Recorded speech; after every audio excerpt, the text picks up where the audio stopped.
not paying a tax which they don't need to pay, in the sense the rate can be brought down, where we can bring it down, particularly for the middle class and the lower middle class. We have brought the income tax down.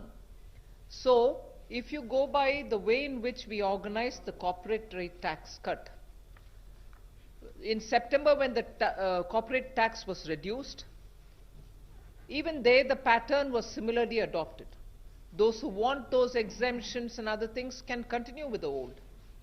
And those who are looking for a simplified rate, a reduced rate, and a simple process could adopt the new.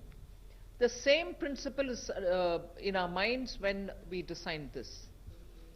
Eventually, we want to bring the rates down and remove the complications that are there in the compliance. Too many exemptions, it's very difficult for the administrators to administer it. As much as too many exemptions, you need an expert to keep advising you as to how you plan your taxation. So we wanted to achieve two goals: make our intentions clear that we want to simplify the income tax process. We want to reduce the rates. So to achieve both, we have come up this year with a new scheme with very limited exemptions to it. Ideally, a new scheme without any exemptions would have been the best, but still, because there are some exemptions which are absolutely indispensable, and therefore we have brought in those exemptions to it and kept it at the minimum. Those who still want to have the benefit of those exemptions which they have been using for some years can remain in the old system. So we provided both with an intention that in the long run we will be gradually able to remove all exemptions, and in India your personal income tax, the entire framework should be simple and a very low rate without difficulties in compliance. With that said, I have also read out the examples of people who don't want any exemption in the old, don't want any exemption in the new. What will be the benefit? I have also given you in my speech example of, all right, some benefits and in old and some benefits in new, what do you tend to benefit? The new scheme has been designed in such a way that you definitely benefit in terms of the money which is going to be remaining in your hand, having not to pay a higher income tax. With that said, I'll ask the Revenue Secretary to tell you which are those exemptions which are part of the new scheme now. With the reduced rate and with those few exemptions, what will be the benefit that anyone can get will be obvious from his answer. Revenue Secretary. We took a very comprehensive review of all exemptions, and what we found that there are close to 120 exemptions, all different kinds of exemptions. For example, the amount received by a member of a Hindu united family from the income of family state, share of a Hindu undivided family from an income of family state, share of profit received by a partner, interest on certain notified securities, interest on masala bonds, income of foreign diplomats, income of employee, consultant and family members under technical assistance program, death come retirement gratuity. So this way there was a huge list. And so we took a review of each item, and then we found that in this new regime, as has been explained by the Finance Minister, that the whole idea was to offer a simplified regime and also lower the tax rate, because there were large number of people who, because of cash constraints, the amount of the income that they were having, they were not able to take all benefits, and some people were able to take a larger number of exemptions and deductions. So in order to offer a simplified system and also to help those who are not taking an exemption, offer a lower tax rate, this system has been introduced. That now the total number of exemptions which have been removed from the new system is about 70. So in fact, I will give you some example that which one have been removed and which one have been retained. So particularly the important ones which have been retained in the new system would be like The retirement benefits, for example, death cum retirement gratuity for government employee, no limit. For others up to 20 lakh, it was already there, they will be retained. Commutation of pensions will be retained. Then the leave encashment on retirement, that will be retained. Retrenchment compensation will be retained. Amount received on VRS up to 5 lakh, that will be retained. Similarly, the EPFO, the employer contribution up to a certain limit, whatever limit that is there now, that will be retained. Payment received from NPS, National Pension Scheme on closure, partial withdrawal from NPS, they all will be retained. A scholarship granted to meet the cost of education, that will be retained. Then payment of awards instituted in public interest, that will be retained. So similarly, so these are the things which will be retained. Then and then there are 70 exemptions, as I mentioned. That Probably put it all in the net. Yeah. yes, so I will put it on. So that will be clearer for you. Yes. Okay, we take next question, 13. Ma'am, just, you will get the details. Question number. Timsy, when there's more money in your hand and you, the person who has it, will be better in a position to decide where you want to save instead of me directing it. So I'm allowing you to have more money in your hand and depend on your judgment where you want to place your savings. Ma'am this is Monika from Zee business. Ma'am मेरा सवाल है कि आपने कहा कि partial credit guarantee scheme में revision करने की ज़रूरत है. आपने हाल ही में कुछ रिलैक्सेशंस अनाउंस करे थे, तो अब हम क्या स्पेसिफिक मेजर्स उसमें एक्सपेक्ट कर सकते हैं? और दूसरा ये है कि रियल एस्टेट सेक्टर जो one of the top employment generators है, उसके लिए आपने कुछ भी अनाउंस नहीं करा, बल्कि उन्हें बहुत ज़्यादा एक्सपेक्टेशन थी कि एटलीस्ट एक one time loan restructuring scheme जो है की घोषणा हो जाएगी. तो क्या कारण रहा उसके पीछे? No, actually for the real estate we had announced some things even earlier. We had announced that stalled projects which need to be completed will be given the last mile funding so that that project can be completed. Home buyers will be getting the project. That is already ongoing.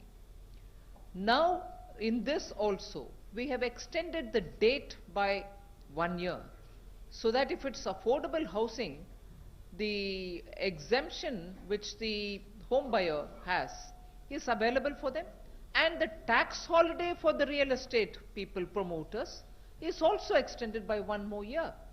So actually they can now seek the buyer and benefit from it once the transaction gets over.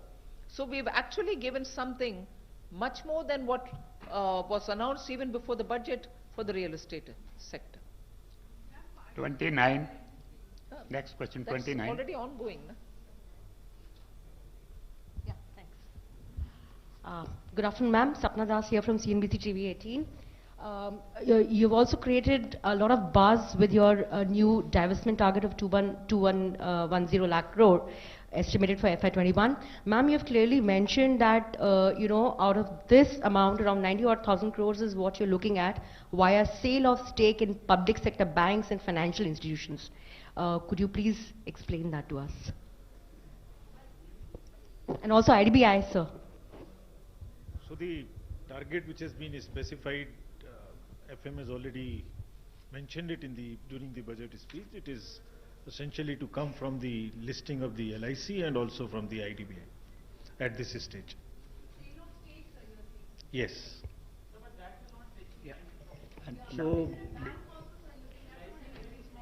So that listing will decide the valuations. We will work on this. Next And question from it's essentially these two. 53. Yes, 53.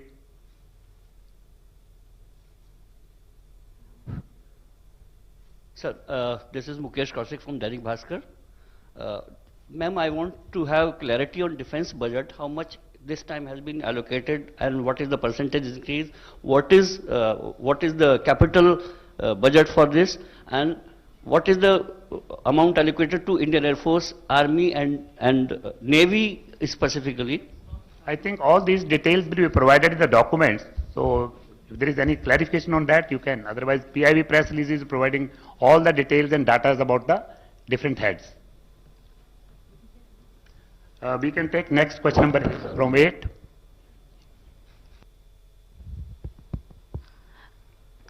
Ma'am, this is Ruchi Bhatia from ET Now. Congratulations on the budget. I want to ask you about the massive 2.1 lakh crore target that has been set out in the budget for disinvestment proceeds. Many say this is a very stiff target. How will the Department A look to achieve this target? Because we've seen a massive shortfall in this year. So A, on the target, and you've also spoken about a tax charter that the tax department will bring in. What will the tax charter really entail? Just to understand that. I'm glad you asked that question.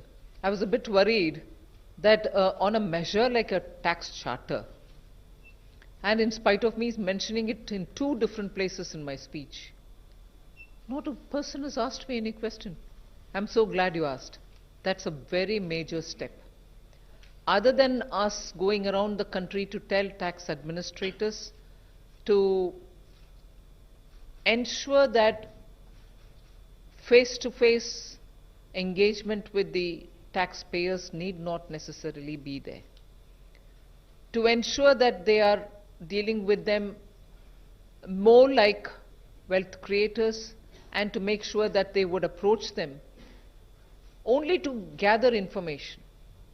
In spite of all this, you would still hear some comments occasionally about, no, there is a level of harassment and so on. And our commitment to make sure that taxpayers are respected, and we quite honor them for the commitment in nation building that they're showing by being honest taxpayers, had to be given an expression of sorts. And therefore we came up, and I must thank, he's not here, the principal advisor, Sanjeev Sanyal did a lot of work for me on this. He researched and gave me a lot of inputs.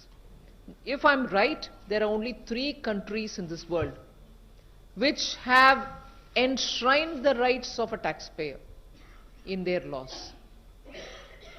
Canada, USA and Australia, if I remember correct.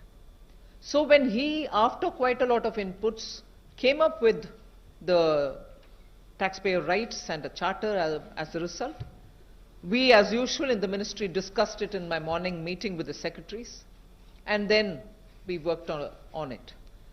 That is to prove very clearly that the government's intent is not to harass anybody. If there are 1 or 2 black sheep here and there, they are there everywhere, not just among tax administrators. But the intent of the government had to be cleared, and therefore we thought we'll enshrine it in the statute itself, because we believe in it. It's an article of faith for us to respect wealth creators. It's an article of faith for us to make sure that the honest taxpayer is not suspect. And therefore we have made it a point to bring it into the Act itself as a charter, the details of which will come out. So that was one of your questions. What was the other? Tuhin Pandey is here. Only to have one word in his favor before he speaks is, I set the target in July. And I also will have to tell you, didn't you know about it, will be your question next. But I'll also have to tell you, between July and now, January, the immense effort that Atanu, before Tuhin as disinvestment secretary, and now Tuhin, are all undertaking. You will see successful disinvestment happening within the next few months. But your accounts for this year end 31st March. Can I keep speculating? So obviously I agree. Between July and now, a lot of legwork has been completed. And the benefits are going to go into the next financial year. So you may hold me for having set a target which I didn't fulfill, but within 6 months I can stand up and tell you we have done enough groundwork. Tuhin Pandey can speak now about the rest.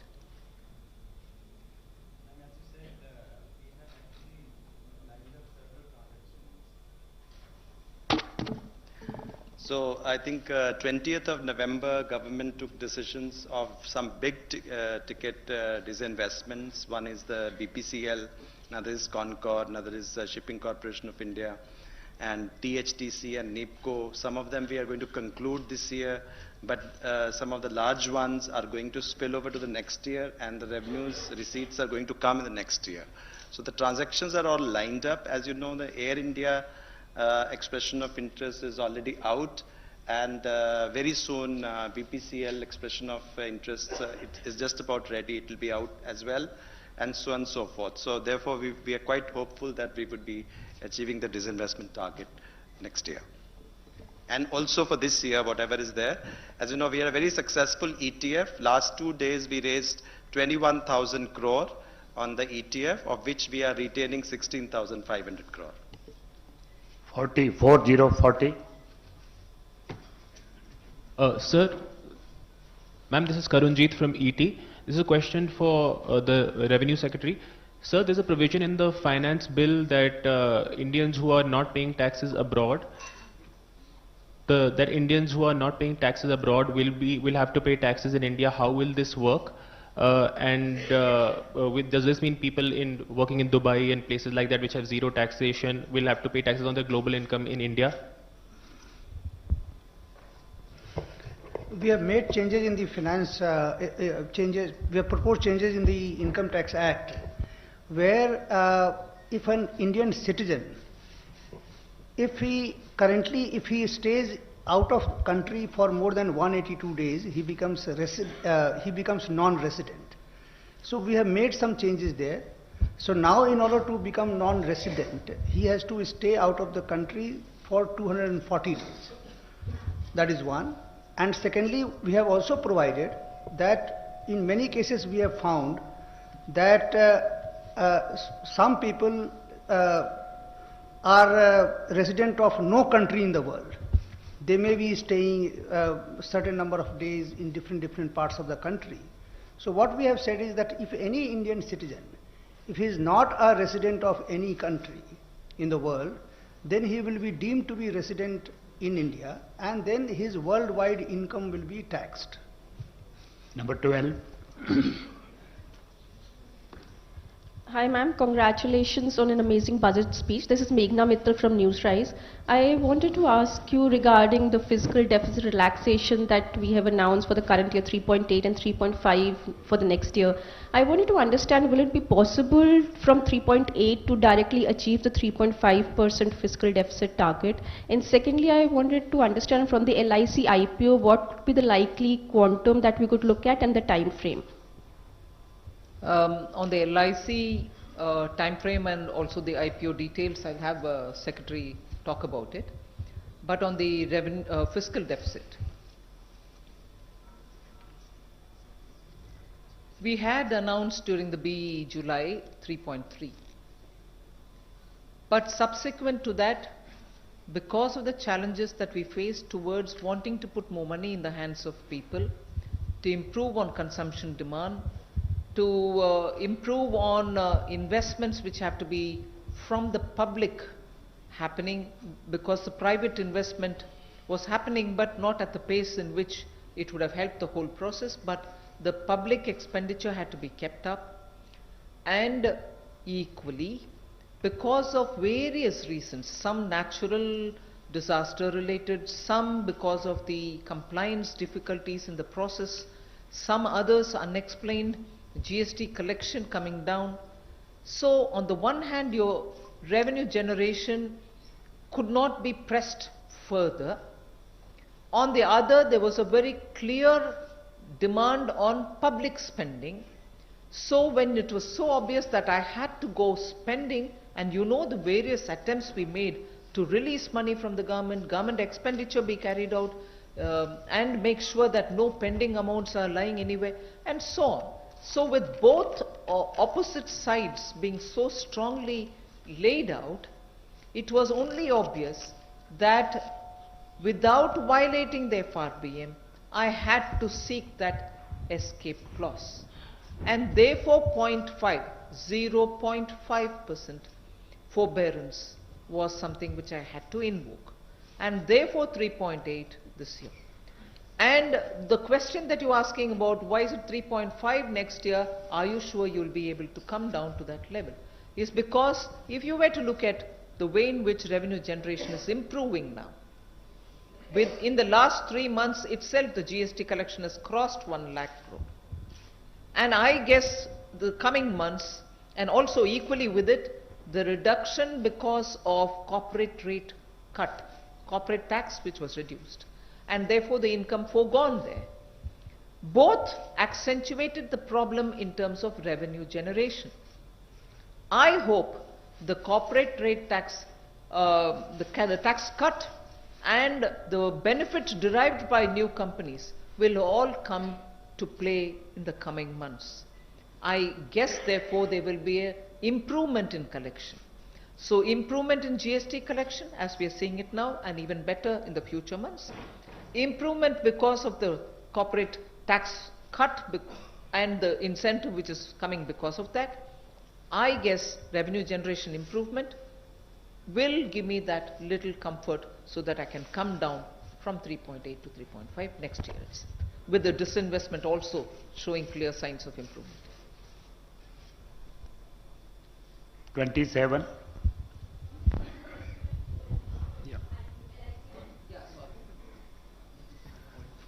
These details will be worked out. This is a process which is going to take time in terms of the offer which will it make and thereafter listing. So we'll detail these timelines to you. But this is all to happen in the next year. Ma'am Alok from CNBC आवाज, इधर से ma'am, जो आप लोगों ने direct tax के लिए विवाद से विश्वास स्कीम लॉन्च करने की बात कही है, उसको लेकर क्या टारगेट है, कितना उसमें कलेक्शन हो पाएगा, और उसके डिटेल्स क्या है कि 31 मार्च तक आप लोगों ने कहा कि कोई उसमें एडिशनल चार्जेस नहीं लगेंगे, 31 जून तक चार्जेस लेंगे, वो क्या डिटेल्स होंगे, कितने चार्जेस लगेंगे, अगर इसके बारे में जानकारी देते, और कितना इससे अमाउंट कलेक्ट हो सकेगा, रेवेन्यू कितना सपोर्ट मिल पाएगा?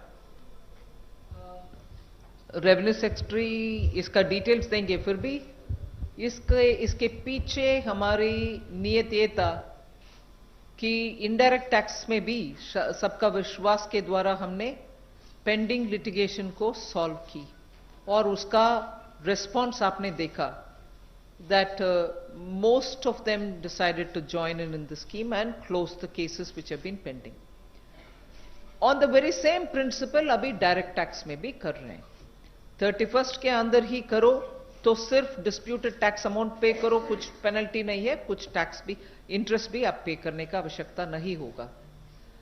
अगर 31 मार्च को क्रॉस कर दिया फिर भी करना चाह रहे हैं तो थोड़ा एक्स्ट्रा चार्ज पे करके यही प्रिंसिपल के आधारित आप आपके क्लोज कर सकते हैं आपके केस को जून 30 तक. यही है मूलभूत इसमें विषय. मगर revenue secretary if you want to add on, करीब 4,90,000 केसेस हैं जहां पर कि केसेस डिस्प्यूट में हैं, ITAT, high court, supreme court, commissioner appeal में.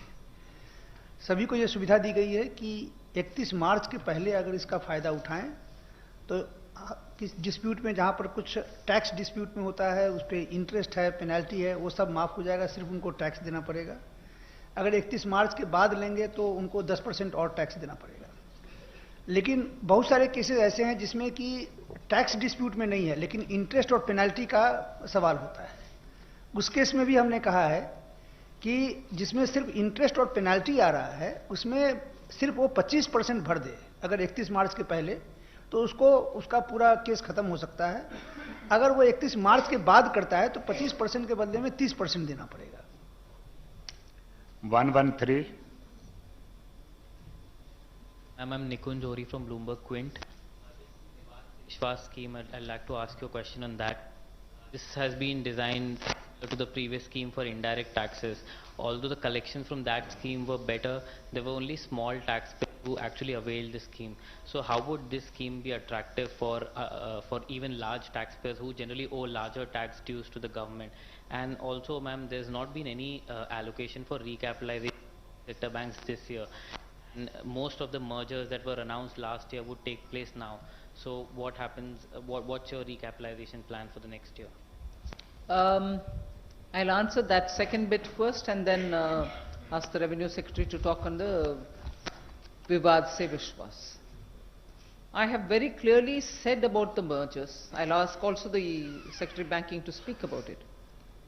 I have spoken in detail about the recapitalization of the bank and about the bringing 10 banks to 4 and the process of amalgamation, and later also I've spoken about the way in which banks can benefit from certain tax deductions, rates, concessions and so on.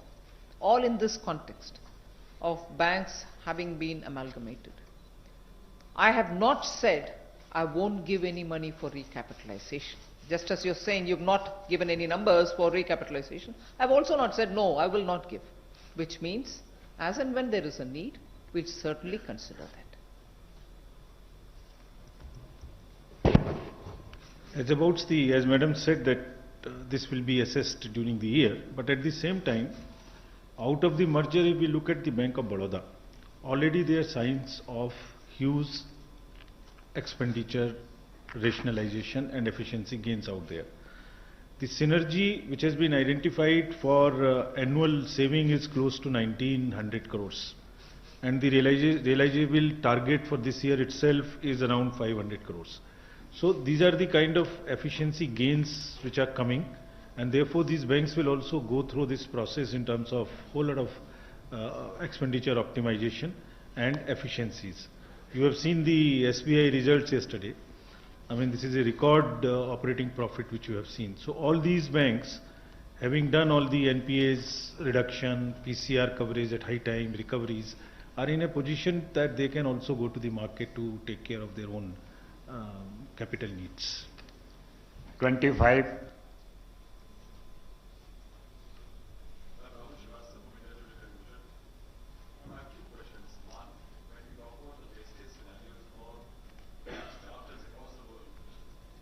Involves the rights of the taxpayer but also the obligations of a taxpayer.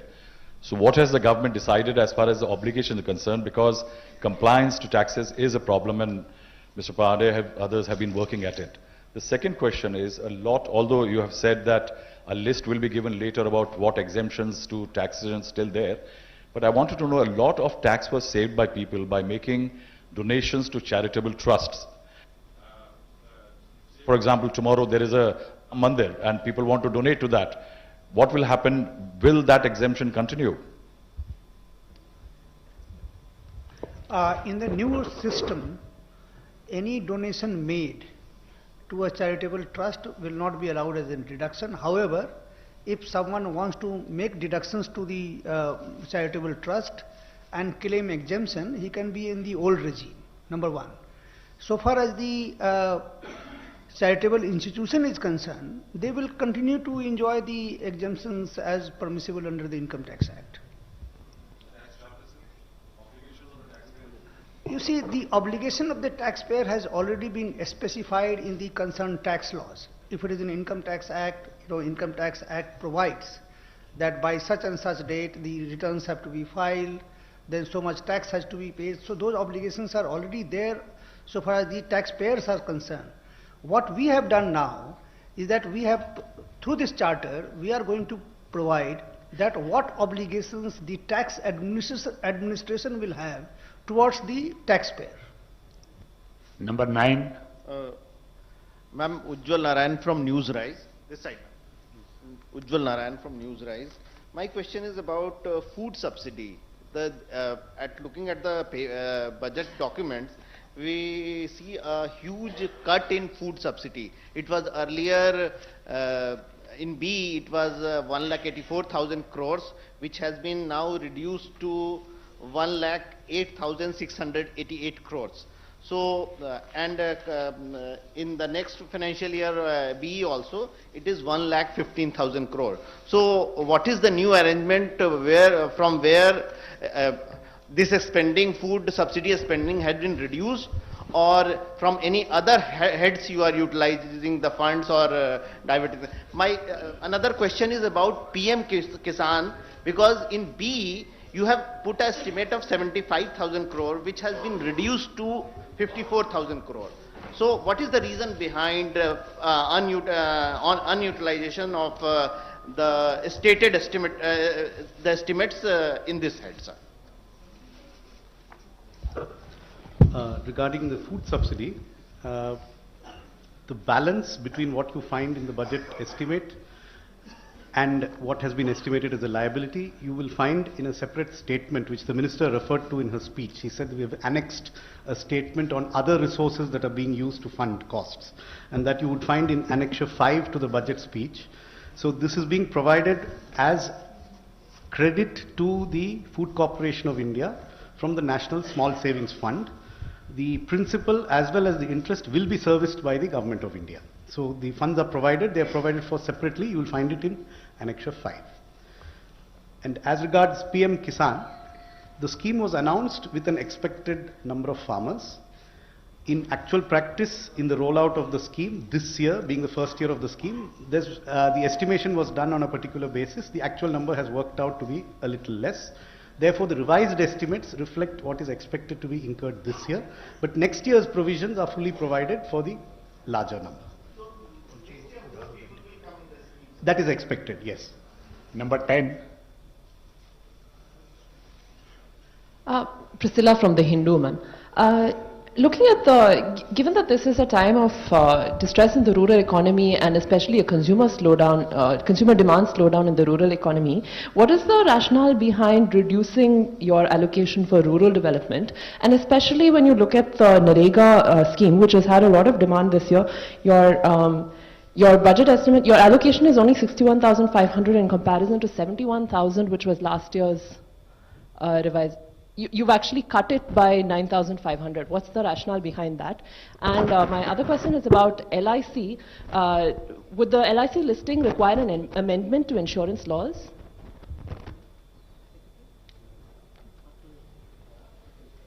You mentioned about MNREGA. See, that is a demand-driven scheme. This year we went up because there was a demand for this in certain areas, and the full money was provided. Again, next year, if you see, it's a usual normal level funding that has been provided for MNREGA. If there is an additional demand from some areas which comes up, accordingly at RE stage, we'll again meet it. All these schemes, rural development has a very large chunk this year, and rural development and agriculture put together are very close to 3 lakh crores. So wherever there is a demand, especially on MNREGA, whenever additional demand comes up, they will be fully funded. It's a normal run of demands over the year which comes up. There was an additional demand from certain areas which came up, which were funded. So RE of 2019-20 reflects meeting the demands fully, not rolling them over. We'll follow the extent procedure for listing and for other things, including the legislative changes if it requires, in consultation with the Ministry of Law, and that process we have already started. 103. Hello. Yeah. Ma'am, congratulations for presenting a very positive budget in a very odd macroeconomic situation. You've mentioned you've targeted 10% growth of GDP, and you have also given a lot of income tax exemption this time, which is supposed to fuel the consumption demand, which is why the economy is in this position, sir. Ma'am, what the recent, if you see the Sensex right now, it has tanked by about 1,000 points. It means that the corporates are not happy with the exemptions and deductions that you've given in the budget. So what is your take on that? Do you think they were also expecting the STT and CCT also to be reduced? Well, thank you for first of all seeing what we had worked for, the positive side of the budget. The observation that you have put forward about the stock market, I would wait for a full working day in the stock market. Today being Saturday, I think they have not really, well, I'm not sure if every aspect of the stock market was fully open today. So we'd wait for Monday. I would think many of what we have said in the budget would definitely have an impact, positive impact on the stock market, particularly the kind of reforms that we have put forward on the bond market is for the first time ever in this country. Such progressive, forward-looking, bold steps on strengthening and deepening the Indian bond market has come through in this budget. And I'm confident that on Monday, when the stock markets actually open, there will be definitely a clear indication of what the government has done on this. So today's response from the stock market, I would reserve my comments till Monday.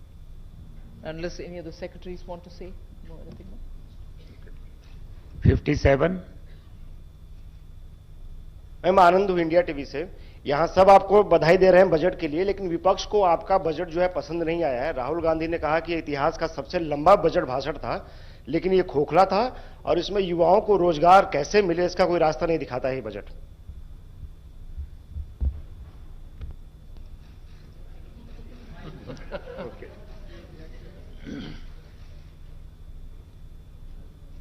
मैंने सोचा इतना लंबा budget के भाषण में युवाओं के रोजगार कहां से मिलेगा, कैसे मिलेगा, इसमें ही मैं ज्यादा से ज्यादा हर एक जो नया स्कीम हम अनाउंस कर रहे हैं, हर एक नया जो कदम हम उठाना चाह रहे हैं, उन सब में युवा के लिए क्या है ये तो मैं विस्तार से बोली। और ये भी मैं मानती हूं, मैं सेक्रेटरी से थोड़ा नाराजगी भी जताई कि क्या इतना लंबा करवा दिया मैंने बजट को। शायद हाउस में बहुत सारे इतना लंबा बजट स्पीच मेरे से एक्सपेक्ट नहीं किए होंगे। उस बात को मैंने मानने को तैयार हूं कि लंबा था भाषण, हाँ, मगर मैंने सोचा उसमें युवा के लिए, स्पेसिफिकली युवा के लिए कैसे हर एक ऐसे प्रोग्राम से उनको बेनिफिट होने वाले हैं, उसको मैं शुरुआत से लेकर लास्ट तक जगह जगह पर विस्तार से बोले हैं। छोड़ो इस पे। 21. Congratulations, ma'am, for this very generous budget. You have proposed several anti-abuse... Hey, 1 minute, thank you, but tell me who you are. Girish from Mint, ma'am. Sorry? Girish from Mint. Oh, okay, thank you very much. That's second. That's a third. That's a fourth somewhere here. Convey करिए ना राहुल गांधी जी को। Ma'am, you have proposed several anti-abuse measures and also steps to widen the tax base. Any estimate available on how much these might fetch in terms of revenue, ma'am? Can you just repeat your question? You have proposed several anti-abuse measures as well as steps to, widen the tax base, like taxes on e-commerce companies, then changes in the definition of residents. So, any estimate on how much these might yield in terms of revenue?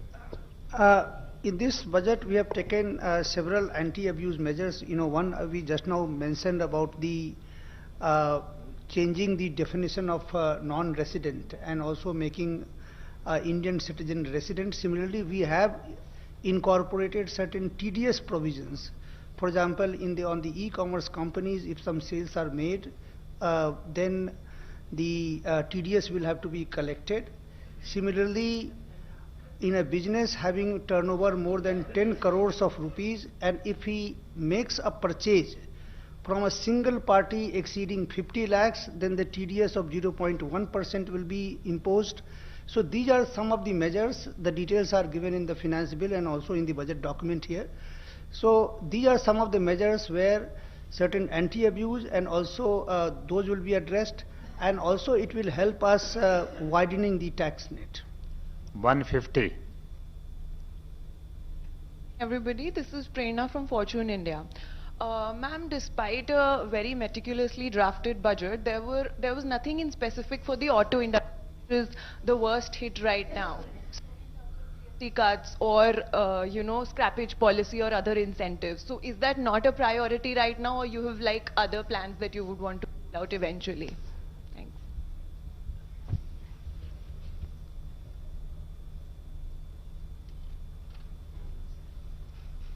I'm not sure if in the budget our approach has been industry sector wise. So if you picked up on automobile, there may be others who will pick up on many others. My approach in the budget has not been that. My approach in the budget has been more to talk about areas where we need to put money, and we are putting money. We are showing, I've announced the proposed allocations also to them. So our approach has been very clearly to broadly look at the economy as a whole, where money has to go into the hands of people for both short-term consumption requirement and for long-term investment requirements. So the approach itself has been towards that kind of a, both 1 year and also lay the foundation for the forthcoming 4 or 5 years. So it's not, I'm only trying to say, it's all right for you to pick up on one sector, for which I'll certainly give you my answer, but so did I not address on many other sector-wise industries. Second, a scrappage policy, yes, is in the works. But I wouldn't be in a position today to announce that in the budget in the Parliament, because I would wait for the concerned ministries also to fine-tune everything that they have and tie up all the loose ends, and then come to a stage where it can be announced by the ministry. So many things depend on how far they are mature and ripe for me to use it in the budget. But that does not mean because I have not announced it in the budget, no work is going on in that area.